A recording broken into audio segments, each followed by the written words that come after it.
Słuchajcie, witamy was bardzo serdecznie na kanale Zoba, to jesteśmy na gali FSC 9 w Rumi, także zapraszamy was, pokażemy wam backstage tego wydarzenia, chodźcie z nami.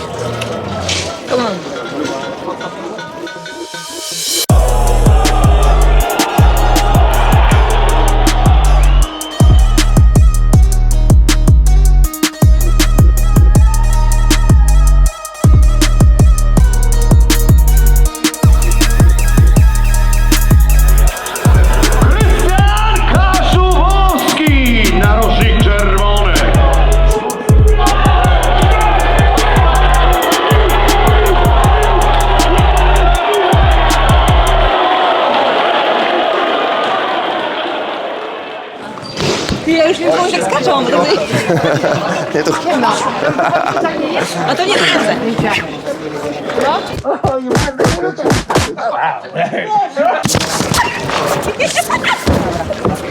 Co za ptacha?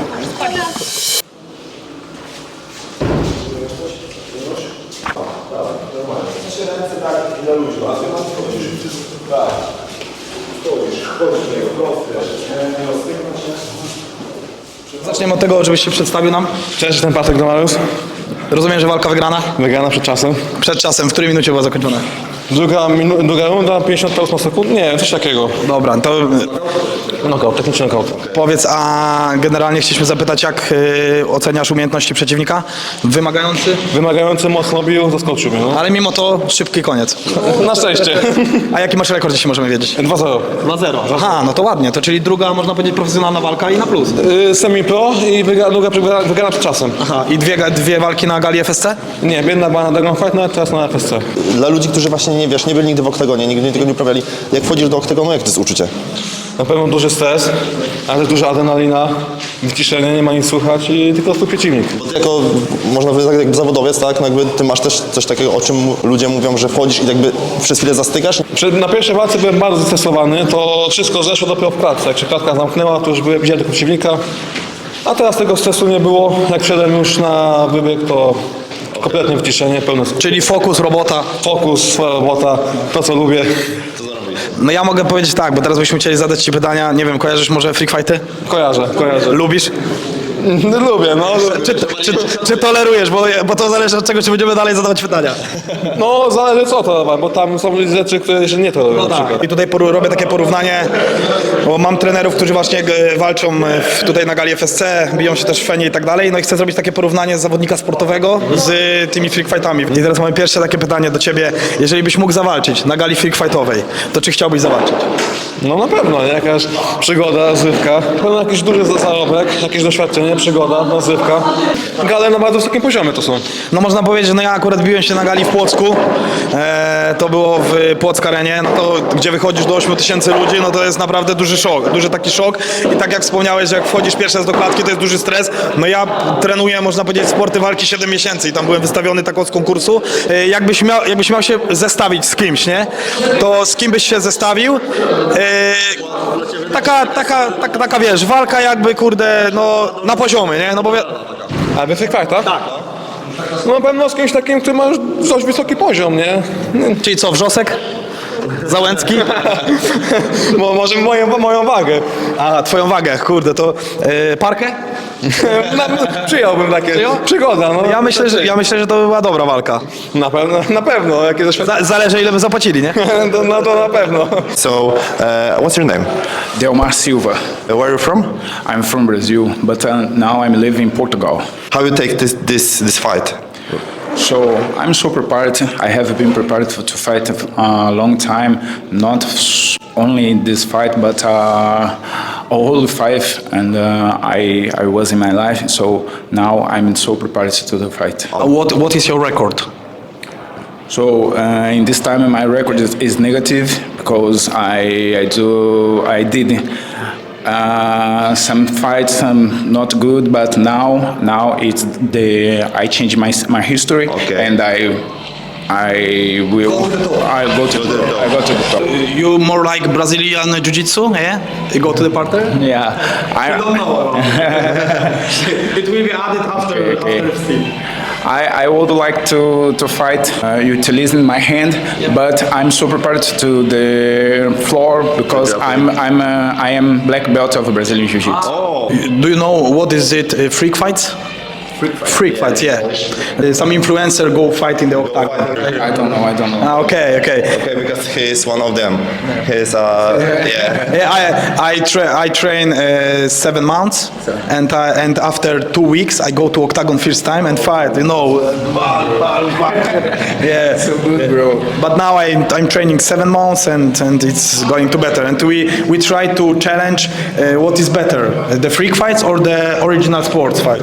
What do you think about the influencers or celebrities in octagon? So I You know, it's Jake Paul. Yeah, Paul. yeah, I like Jake Paul. Jake Paul. It's a freak Jake fight. Paul. Logan Paul KSI. It's a freak fight. Jake Paul will fight of Mike Tyson. Yeah. Yes. So have two sides, okay?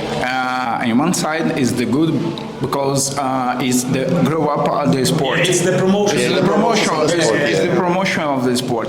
But on other side, but the other hand, is so bad because a professional fighter pay less money a professional fighter and the influencer $1 million. Yeah, you know, but it's about the selling of the tickets on the pay-per-views and like that. Is it good? This is good, but this is good for sport. This is good because it's this grow up the sport. Yeah, but what do you think? Because the Jake Paul is a young boy, yeah, and the Mike Tyson is an old guy. This competition is not normal, you know. What do you think about that? Yeah, so Mike Tyson to train with Brazilian man is Rafael Cordeiro, is the better of the trainer of the world. So Mike Tyson maybe world, but he will good fight. Tell me, if you get a chance to fight in the freak fights, you know, if you get the chance for millions, for 10, you take it? Yeah. Yeah? I would like to fight to Barnacle. Yeah. I would like to fight Barnacle, so I would like to freak fight. One of the Polish freak fighters fighting with a Brazilian freak fighter. Whindersson Nunes. Yeah, with the Filipek. Whindersson Nunes was fighting for to Popó Freitas. So Popó Freitas is so bad of the money. So when he fight to Whindersson Nunes, Yeah. we has 1 million real. Okay. This money of my country. Okay. Real. So, pay the cash and take it. We take it. Pay me, I will fight. Pay me, I fight. Thanks for interview, man. Good luck.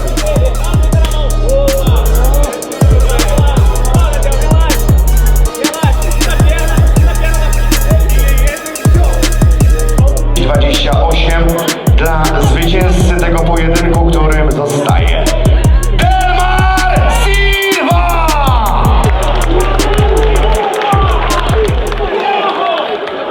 Będziemy słychać, mam nadzieję, że dobrze będzie. Ja sobie właśnie leję kawkę, można sobie napić się energetyczka, wody, jeżeli jakichś słodkich napoi. Fajnie, bo jest chyba zero, tak, dokładnie zero, także spoko. Są ziemniaki. To jest...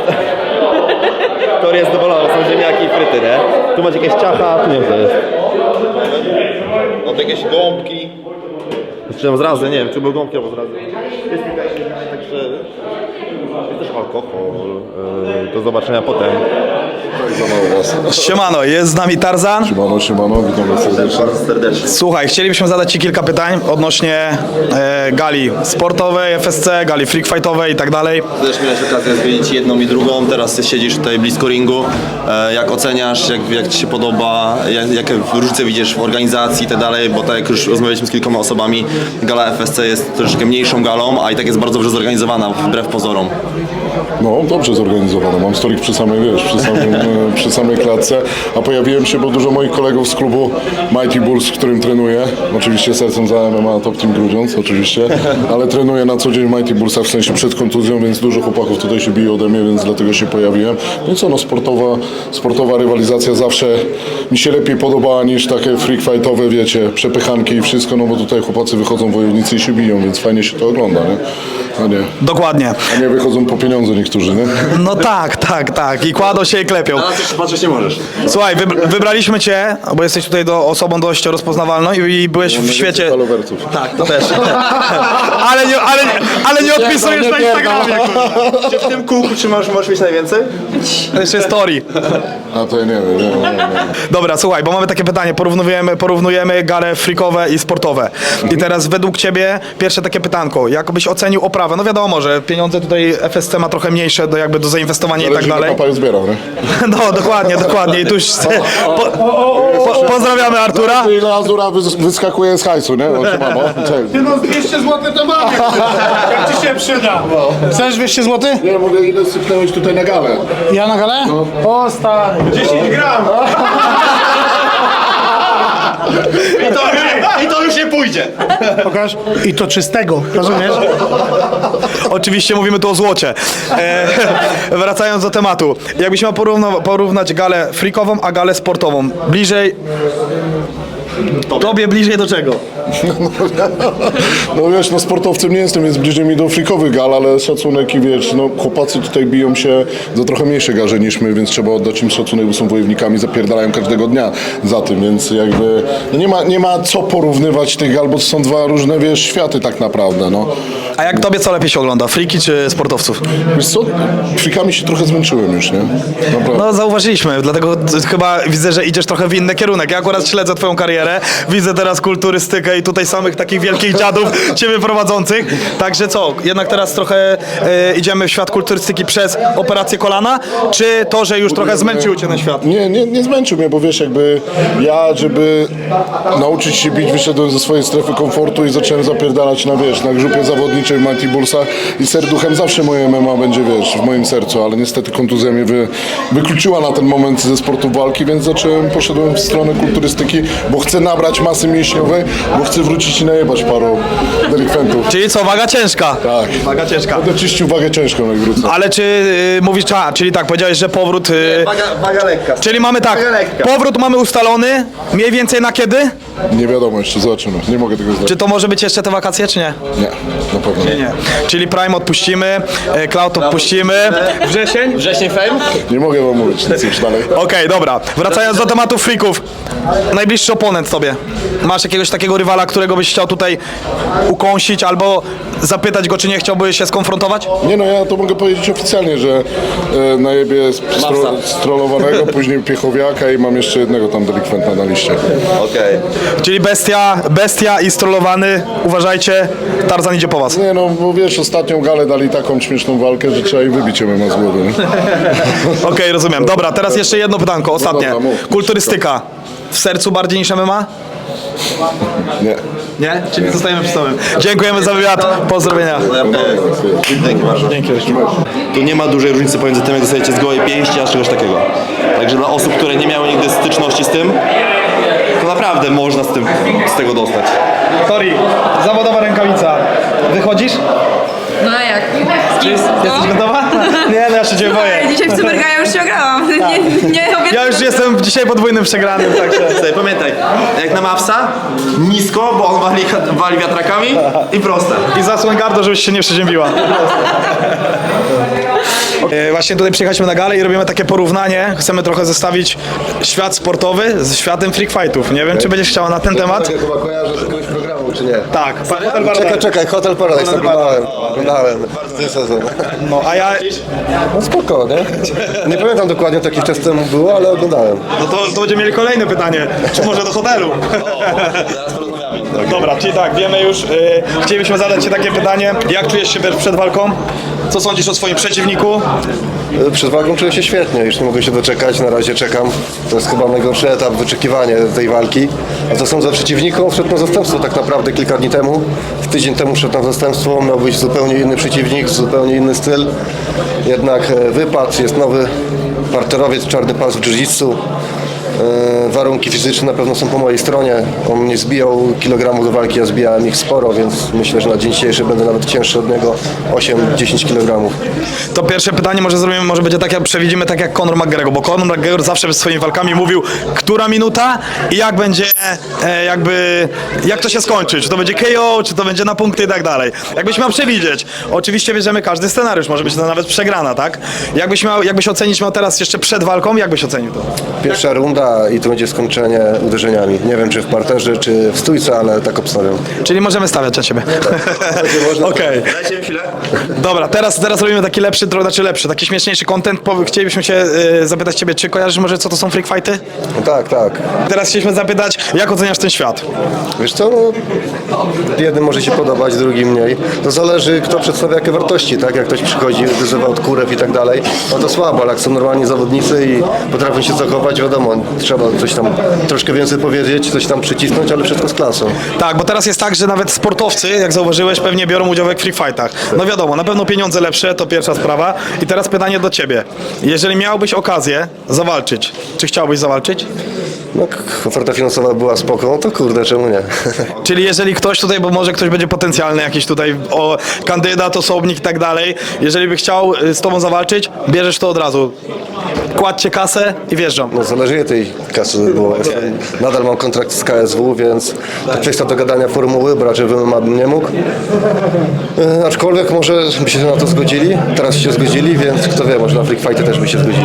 No ja myślę, że jeszcze tak, może porównując, teraz takie pytanie trochę odnośnie nie freak fightów, a organizacji gali. Bo mówisz, że trenujesz Edzia, no to pewnie Fejma kojarzysz i tak dalej. I teraz jakbyś miał porównać organizacje FSC, KSW i freak fightowe.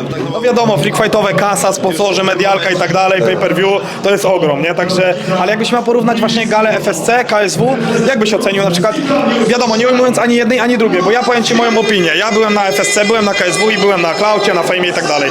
I według mnie gala FSC to jest bardzo dobrze przygotowana oprawa, jak na taką można powiedzieć, no mniejszową galę, no bo tu nie ma tyle kasy, tylu sponsorów, co w takich. Jak twoje zdanie? Tak jest, jak na ten budżet to jest naprawdę dobra robota zrobiona. Wydaje mi się, że nie można nic ująć tej gali, więc organizator fajnie to zorganizował. Pytanko jeszcze, odnośnie freak fightów. Jeżeli miałbyś się zestawić z kimś, kogoś brał na celownik? Kurde, nie mam takiego przeciwnika, nie? I właśnie pytanie, czy jeżeli brałbyś kogoś na celownik, to bardziej ze względów sportowych, czy taki, że chciałbyś kogoś wyjaśniać, żeby kurde. Wiesz co? Fajnie by była walka sportowa, ale też mogłaby się... Czyli Norman Parker? 3 na 1, Norman Parker? Jak najbardziej. Jak już takie wyzwanie sportowe chciałbyś, typu właśnie 3 na 1. Tak, myślę, że jak to by było 3 takich chłopaków, co amatorsko sobie gdzieś tam trenują, to bym mógł. Ja mam Bartek jest git? Tak, bierzemy to. Ale 3 naraz. Tak, możemy tak zrobić. Ewentualnie mam jeszcze na zapleczu naszego kanału Denisa na brygę.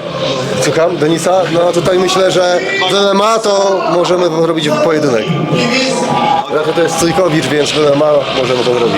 No Denis właśnie też teraz zaczyna przygotowania, bo pewnie wiesz, kontuzja miała akurat kolana i tak dalej, rekonstrukcję, wraca do sportu, no to fajnie, to wiemy. Parkę myślę, że jak najbardziej, bardzo dobry przeciwnik i myślę, że to by była dobra walka. No to sama kategoria wagowa, więc myślę, że tak, jak najbardziej.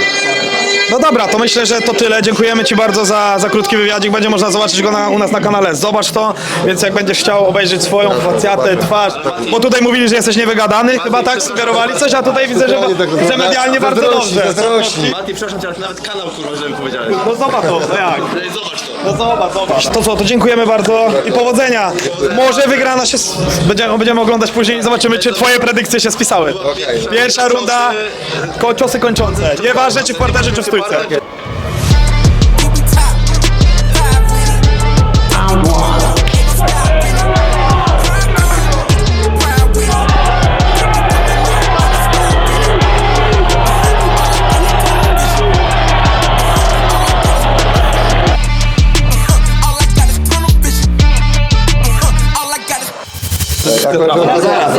Powiem Ci, kurde, powiem Ci Nie, ja podrzucę. czyli słowa nie mrugajcie, tutaj spisały się na 100%. Zamieniły się w czyny. Tak, taki był plan. udało się. Powiem tylko, nic tylko z tobą wstawiać, kurde, i brać twoje predykcje. Tak, zapraszam także do kontaktu na kolejną galę, za niedużą opłatą, powiem. Zrobisz kupon. Tak, jak zwykle. 10% z wygranej. No, z 20. Jak przebieg walki, no nie mam co za dużo pytać, dominacja totalna. Ja się odwróciłem po bicie i patrzę, no, że jest parter, nie? No tak, taki był plan. Wiedziałem, że w poprzednich pojedynkach taki przeciwnik, jak przegrywa to właśnie w ten sposób, to wiedziałem, żeby od razu ruszyć i uderzać mocniej w ciosy. No dominacja 100%. Gratulujemy wygranej, wracamy, pozdrowienia od Tobiasza Lewandowskiego, bo właśnie kontaktowałem się, wymieniliśmy się pozdrowieniami, kibicował ci i mówi, że nie było co oglądać, ale gratuluję ci wygranej. Dziękuję bardzo. Także może zobaczymy się we frikach. Nazwę odcinka chcemy dać Kaszubowski wyzywa Norman Parkę, także byle kasa na bardzo. stół i robimy to, nie? Jasne. Zawsze mamy drugą opcję, Kaszubowski kontra Zobato. A, no tak. Nasz kanał. Nas trzech na ciebie, nie? Okej, jest przybite. Jest Także włodarze Fame, Cloud MMA i Prima jest tutaj na stole gotówka, my to robimy trzech na niego. Myślę, że to będzie dobra walka frikowa. oczywiście. Każdy zarobi i każdy będzie szczęśliwy. Jeszcze raz dziękujemy. Dziękuję. Na razie, pa. Co pan uważa na temat na przykład tego, jak podchodzą tutaj zawodnicy, jak tutaj się zachowują zawodnicy, jak podchodzą do wywiadów, jak tutaj można ich zacząć na backstage, jak się zachowują? Jest duża różnica między tym, co tutaj się dzieje, a tym, co się dzieje na freak fightach? Z reguły tak, na freak fightach rzadko bywamy na backstage'u, tak? Więc widzimy tylko zawodników już schodzących, przychodzących. Tutaj akurat w tym przypadku mamy dostęp pełny do szatni, czyli możemy złapać od razu zawodnika, porozmawiać, nikt nie robi problemów. Powiem szczerze, zawodnicy się edukują i cywilizują, czyli można z nimi tutaj porozmawiać, nie ma problemu, każdy jest miły, każdy chce gdzieś coś przekazać, każdy ma coś do powiedzenia. Wtrąćmy do tego, czyli mówimy do włodarzy gal frikowych. Co potrzebujemy? Dostępu do szatni. Na przykład. Może nie do samej szatni, ale przynajmniej do tego, żeby można było z zawodnikiem na gorąco na przykład porozmawiać. Tak, nie? tak. Przy zejściu można było zobaczyć, jak się przygotowuje, jak przeżywa stres. No to też jest bardzo ważne. To uczy i absolutnie zawodnikowi to nie przeszkadza, bo nie wchodzimy w strefę szatni, nie wchodzimy w strefę tam, gdzie zawodnik się rozgrzewa. Tak?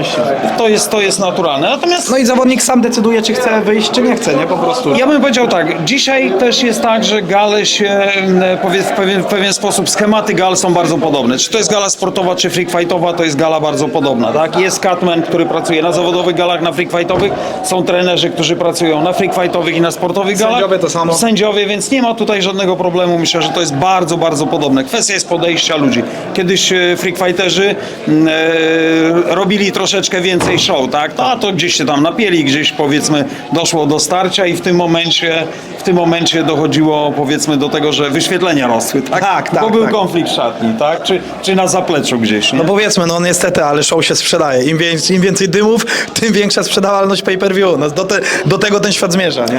Przede wszystkim tak, jest bardzo dużo produkcji normalnych, standardowych wywiadów, tak? Gdzieś tam klienta czy kibica, który to ogląda, 27 wywiad już nuży, tak? Więc on chce zobaczyć coś takiego, co się dzieje ekspresyjnego. Parę sekund, a nuż z szatni zobaczy coś, a nuż zobaczy coś na zapleczu, co się dzieje, to go ciekawi, bo ludzie nie znają tych powiedzmy backstage'u, zaplecza całego, które jest dookoła. Tak, oni widzą tylko to, co jest przedstawiane w telewizorach.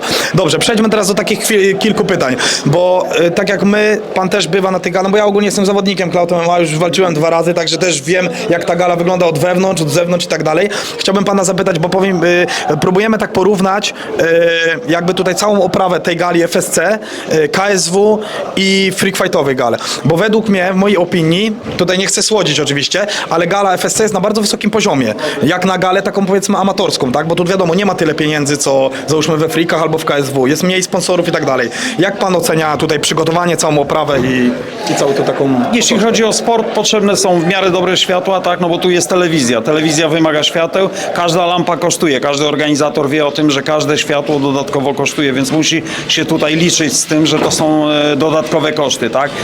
Jeśli chodzi o gale freak fightowe, wiadomo, musi być oprawa. Oprawa jest kluczem tam, żeby kibic siedział, czuł się zadowolony. Poza tym myślę, że bilety tutaj na galę FSC, jak bilety na gale freak fightowe, jednak różnica jest w cenie biletu. No tak. I to też warunkuje, że kibic więcej wymaga, tak? Gdzie nie zawsze rozrywka jest większa we freak fightach jak tutaj, bo czasami jak wiemy, ludzie wychodzą do oktagonu, odklepują, no i co, pay-per-view wykupione, a show nie ma, a tutaj zawodnicy jednak jednak widać, no można zobaczyć po tych, co schodzą, zalani krwią, walka do ostatniego tchu i... Tu mówimy o aspektach też sportowych, tutaj wspomina, no bo tak to jest, a tak naprawdę na galach freak fightowych na pewno pan doskonale wie, tak jak mówiliśmy przed chwilą o show, sprzedaje się to, że ktoś też chce zobaczyć swojego bohatera albo antybohatera w ringu, tak? No tak, zdecydowanie. Tutaj jeśli chodzi o, powiedzmy, o tą możliwość spotkania, załóżmy, swojego bohatera, no to pewnie gdzieś tam każdy podejdzie. Tutaj zresztą, czy w freak fightowych wydarzeniach, czy gdzieś, najczęściej jest tak, że kibice, że zawodnicy wychodzą do swoich kibiców. Jeśli na przykład sprzedali sektor, jeśli gdzieś mają rodzinę czy znajomych, to przychodzą. Chociaż tutaj wydaje mi się, że na sportowych galach jednak ten kontakt jest większy, tak? To jeszcze pytanko takie od nas. Jeżeli miałby pan okazję zawalczyć we freak fightach, może jakiś tutaj oponent gdzieś tam za kamerą czeka.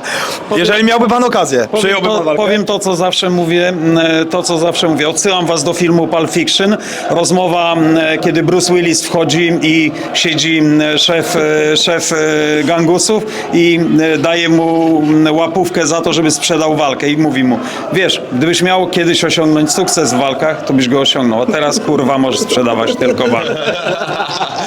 Wiesz, co masz zrobić. Czy to znaczy, że tak? Nie. Nasze następne pytanie umarło, bo chcieliśmy zapytać się z kim. Nie. Inaczej, ja wierzę w swój warsztat, wierzę w to, że jeszcze w tym wieku jestem w stanie robić dobre materiały dziennikarskie, na tym się skupiam. Nie potrzebuję dodatkowych emocji po to, żeby podnieść swój warsztat. Być może potrzebne by były, ale jeśli... Czyli krótko hajs się zgadza. Nie, to nie jest kwestia hajsu. Nie, ja spokojnie, to co miałem zrobić, to już zrobiłem, a... Bądźmy poważni, Mike Tyson wchodzi do klatki. Tak, ale Mike po pierwsze, Mike ma straszne długi. Tak? Nie zapominajmy o tym. Mike Tyson, oglądaj ten wywiad, kanał, zobacz to. Bankrutował, więc musi walczyć, musi jeszcze, jeśli pojawia się królewska oferta, która może mu te długi spłacić, myślę, że najlepsza rzecz i najlepsza decyzja, jaką Mike podjął. Zawalczyć jeszcze, pokazać młodym ludziom, że na rundę 2 się poderwie. Ja nie wymagam zwycięstwa. Ważne, żeby był w miarę w dobrej formie i rundę 2 przewalczył w dobrym stylu. No z tego, co można śledzić w mediach społecznościowych, no to widać, że wziął tą walkę na poważnie, bo przygotowuje się na 100%.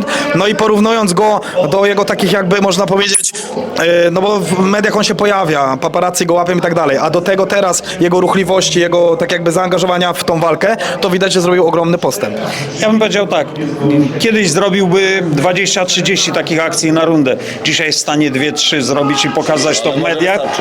Może wystarczy, ale raczej bym się tutaj nie łudził. Myślę, że Jake Paul jest dobrym pięściarzem, wbrew pozorom temu i widać to w jego walkach. Druga rzecz, pamiętajcie, on ma polskie korzenie, to też jest bardzo ważne. To ostatnie pytanie, Jake Paul czy Mike Tyson?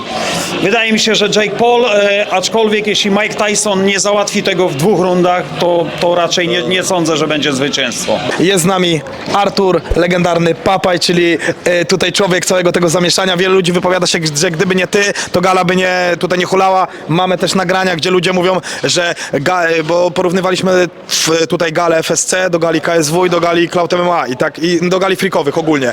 I tak stwierdziliśmy, że ogólnie ta gala jest bardzo tak jakby dobrze zorganizowana widowiskowo, czyli oprawowo. No i to jest mniejsza od tamtych, to naprawdę jest bardzo fajnie zorganizowana, ładnie i naprawdę jest sprawnie, wszystko idzie. No i właśnie porównywaliśmy i daliśmy tutaj, można powiedzieć, dobrą piątkę, naprawdę dobrą piątkę, bo ta gala jest super. Oczywiście w skali do 5. Okej, no to bardzo się cieszę, bardzo mi miło, bo no, cieszę się, że ta praca jest doceniona, bo każdy naprawdę, kto chciałby oceniać, powinien raz spróbować zorganizować, nawet nie mówię, że gale, nie, ale wydarzenie sportowe, gdzie są naprawdę niemałe koszta, a sport jest coraz słabiej wspierany przez sponsorów. Dużo jest współpracy barterowej, zresztą sami wiecie, jak prowadzicie kanał, jesteście w social mediach, współpraca finansowa to jest coraz rzadkość, tak? Chcą pracować na barterach i tak dalej, no ale jednak jeśli ja pójdę do hurtowni jogurtów, tak, to mam Delmarowi Sylwie zapłacić palecie jogurtów. No tak, wiem o co chodzi. Ciężko jest zebrać pieniądze, ale i tak gala jest na bardzo wysokim poziomie. Wcześniej wywiad zrobiony właśnie z Krystianem i Krystian mówił, że oglądał jego walki, mówi, że będzie od razu uderzał, napierał, bo przeciwnik właśnie łamał się, we wcześniejszych walkach łamał się pod tak jakby naciskiem drugiego przeciwnika, nie? Wiesz co, ja powiem Ci w ten sposób. Ja odbierałem go z Gdańska, Gdańska, gdzie przybył, tak. I on mi w rozmowie powiedział, że on ma na niego patent, pójdzie w swoją najlepszą płaszczyznę, czyli od razu w parter nie będzie szedł z nim na wymianę, bo wie, że on ma kowadło w ręce. Ja tego oczywiście nie mówiłem Krystianowi, ale z Krystianem się widziałem zanim on przyleciał w czwartek, się widziałem z nim rano i Krystian do mnie mówi, że on jest przygotowany do tego rywala, bo ma taki podobny styl do poprzedniego, tego z kim miał się pierwotnie mieć, z Bohoriszwilim, który też świetnym partnerowcem był, bo z 11 wygranych walk 10 razy poddawał, nie? Tak. I on już się szykował od razu na obronę z samym rywalem i wykorzystał tak naprawdę to samo, nie? Tak. Ja żałuję, że tak szybko, że to chociaż nie potrwało, że nie było kilka wymian, to co lubią kibice, nie wiem czy byłeś w klatce, ale tam jest błoto, tak w cudzysłowie. Tak, byliśmy w klatce, widzieliśmy, mamy też to grane, ale niestety YouTube nam tego zablokuje, ale nie możemy ująć. Reszta walk była naprawdę fajna. Właśnie tego tutaj kolegę, to był Delmar, tak? Delmara, no super walka, szachowanie, kurde, no piękne. Delmar Silva Stajszczyk, ja chyba już wczoraj na wywiadach, chyba mówiłem, albo myślałem w głowie, wiesz co, tyle było teraz pracy, że nawet nie pamiętam, czy to powiedziałem, czy o tym pomyślałem. Ja powiedziałem, że to będzie najlepsza walka na gali i myślę, że niewiele się pomyliłem, nie? Bo było kilka walk, które można byłoby wyróżnić. Jak nie, prawie każdą. Nie, naprawdę gala była bardzo dobrze. Ale ta walka Delmara. No i w tej walce nic nie było pewnego, nie? Mi się wydawało, może bardziej podszedłem patriotycznie i dlatego Piotrek jest z mojej grupy menadżerskiej zawodnikiem. Mi się wydawało, że Piotrek wygrał tą trzecią rundę, bo było później spojrzałem w karty sędziowskie, był remis po 2 rundach i ta trzecia decydująca była. Mi się wydawało, że obalił go, coś tam popracował w stójce, też był chyba bardziej przekonujący, ale na szczęście nie jestem sędzią, nie? No, przykro mi było zwyczajnie, bo znamy się, współpracujemy razem, no ale to też tylko pokazuje to, że mimo, że ja jestem menadżerem i walczą u mnie moi zawodnicy, że tutaj tak naprawdę w walce nie ma menadżera, bo sędziowie są neutralni i sędziowie chyba nawet pod włos trochę czasami tam robią. Jak to się mówi, nie ma drogi na szczyt bez porażek. Także z każdej porażki trzeba wyciągnąć wnioski i piąć się dalej. Pytanko takie do ciebie. Czy kiedyś na gali FSC pojawi się jakiś freak fight? Ja nigdy nie mówię nigdy, tak naprawdę też jestem trenerem, prowadzę klub. Niestety przy tej organizacji bardzo rzadko byłem, ostatnio się śmieję, bo ja 3 razy w tygodniu powinienem prowadzić zajęcia, często moi zawodnicy mnie zastępowali ostatnio, byłem pochłonięty tutaj pracą, na szczęście wracam tutaj. Hubert, który wygrał Love Island 7, jest u mnie, trenuje u mnie, rusza się już, nie wiem czy kiedyś tutaj nie zawalczy, chociaż też już były rozmowy z dużo większymi organizacjami freakowymi na ten moment, bo też mam Kacpra Miklasza, że on jest w prime, tak, więc rozmawiałem z 3 organizacjami już też na jego temat. No chcemy dodać, że duże grono twoich zawodników jest tutaj bardzo otwarta na gale freak fightowe. Ale Powiedzieli tylko kasa na stół i padły nawet duże wyzwania. Padły takie nazwiska jak Norman Park, Wrzosek. Gdybym powiedział, że za coś dam sobie rękę odciąć, pewnie bym teraz nie miał też nóg, więc życie jest przewrotne. Nigdy nie mów nigdy, jak to mówią. Chcielibyśmy jeszcze dodać, bo generalnie widzieliśmy tutaj bardzo duże obłożenie ludzi, także byłem też, można powiedzieć, na gali, na poprzedniej gali FSC, tam gdzie właśnie... W Iławie? Tak, w Iławie i też było, można powiedzieć, no cała hala wypełniona, także ludzie lubią tą galę, lubią tutaj przychodzić, było dzisiaj widać całe grono kibicerki, Gdynia i tak dalej, także widać, że twoja robota spisuje się w 100% i jest coraz bardziej na plus. Wiesz co, ja też mam taką wiedzę polityczną, jeśli chodzi też o kibiców piłkarskich i tak dalej, bo co jest bardzo ważne, co pokazało teraz przy kolejnej gali KSW. Jestem otwarty na organizację KSW, bo współpracuję z innymi organizacjami, jako menadżer jestem otwarty, mogę im pomóc rozgrywać to politycznie, bo to jest dla mnie naprawdę nietrudne, gdzieś tą wiedzę posiadam i ja też miałem kibiców piłkarskich i to z wielu miast tak naprawdę, ale wiedziałem jak to dobrać politycznie, żeby razem napili się energetyka, żeby razem się napili energetyka, a nie gdzieś tam były problemy. My mieliśmy otwarte ważenie, KSW musiała zamknąć z celów bezpieczeństwa. Ja to rozumiem jako organizator, bo nie ma nic gorszego niż jakaś, nie wiem, amatora na trybunach. Na szczęście u mnie się nie zdarzało, bo mówię, od początku o to dbam. Pełna kulturka. Inaczej, nie ma lepszego kibica niż kibic piłkarski na gali MMA. My od pierwszej walki tutaj, od 17:30 mieliśmy doping na trybunach. I skończył się z ostatnią walką. 14 walk dopingu na trybunach. Czyli wszyscy kibicowali wszystkim zawodnikom, nie tylko swoim. Tak, bo w każdej walce byli miejscowi zawodnicy, wspierani przez nawet kolegów. Kolega klubowy walczył, tak, to jego kibice też dopingowali do kolegów. No, ja myślę, że to jest świetna sprawa. Dobra, podsumowując, bo pani z Polsatu zaraz nas zawije. Jak oceniasz gali w skali od 1 do 5? 4. 4, czyli można było jeszcze coś podciągnąć. zawsze można lepiej. Ale słuchajcie, to jest organizator, on zawsze musi mieć postawę krytyczną, także nie może być nigdy za dobrze, ale było bardzo dobrze. My dziękujemy Tobie, Artur, za zaproszenia. Wpadajcie do nas na kanał, na Zobacz to, będzie relacja z całej gali, także zobacz to, także dziękujemy bardzo, piąteczka dla Ciebie. A słyszeliśmy, że kolejna gala prawdopodobnie w Grudziądzu. Nic nie wiem. Okej. Czyli to są tylko przecieki. Dobra. Teraz ja go zabieram, ja nie chcę... Okej.